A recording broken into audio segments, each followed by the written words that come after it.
Արուբինյան այսօր Ռուսաստանի Պետդումայի նախագահն եթե չեմ սխալվում հայտարարություններ հնչեցրելու, այսպես էր ասել, հենց այդ տերմինը օգտագործել էր ցինիկաբար, իր խոսքերն է մեջբերում, ասում է Հայաստանը ցինիկաբար օգտվում է ԵԱՏՄ-ի այդպես առավելություններից, այդ միջոցներից, բայց միևնույն ժամանակ ԵՄ դեպի այսպես քայլեր անում, ասում է ավելի լավ իրենք մեր հետ անկեղծ լինեն։ Սրա վերաբերյալ ինչ կարող եք ասել եւ այդ քանի որ արդեն Նիկոլ Փաշինյանն էլ, հենց կառավարության ծրագիրը ներկայացնելիս ասաց, որ առաջիկան պատրաստվում է, ինչ որ ժամկետներ կան, հստակ երբ է դիմումը պատրաստվում։ Անկեղծի մասով մենք չափազանց անկեղծ ենք եւ մենք միշտ ենք անկեղծ եղել, մենք չէ որ որևէ բան ենք անում Ռուսաստանի Դաշնության հետ հարաբերությունները վատթարացնելու համար, հակառակը մենք ամեն ինչ արել ենք եւ շարունակում ենք անել նորմալ բարիդրացիական բարեկամական հարաբերություններ ունենալու համար այս կոնտեքստում ես կարծում եմ որ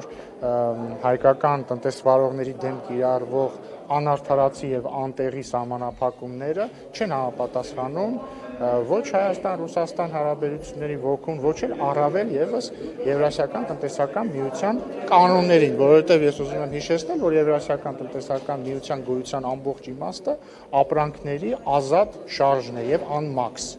Իսկ այստեղ մենք գործ չունենք ազատության հետ առնվազն դե ֆակտո։ Ինչ վերաբերում է Եվրամիության անդամակցության կամ տեխնացու դառնալու դիմումին, հայտնի փաստ է, որ հենց մեր ԵԱՏՄ գործընկերներն են մեզ ամեն ջանում, որպեսզի մենք դա անենք մի պարզ պատճառով, այսինքն ինչու այդպես ստացվում, որովհետև նրանք անդադ ասում են, որ մենք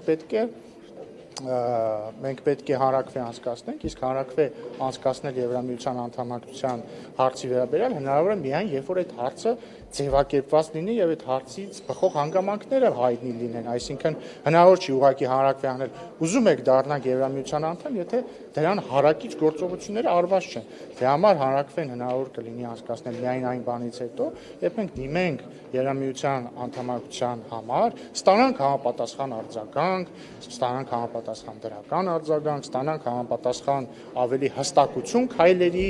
ժամանակային շրջանակների վերաբերյալ, այդ ժամանակ հնարավոր կլինի իրականացնել հանրաքվե։ Եթե դուք ուշադիր եք, ես այդ հարցին պատասխանեցի։ Հավքի վերաբերյալ, պարոն Ռուբինյան, վարչապետ Նիկոլ Փաշինյանը հայտարարեց, որ ուրախ կլինեն, որ ժամկետը ինչքան այ հենց հաշվի առնելով, որ այդ հարցի պատասխանը դեռ չկա, դրա համար հիմա հնարավոր չի անել հանրաքվե։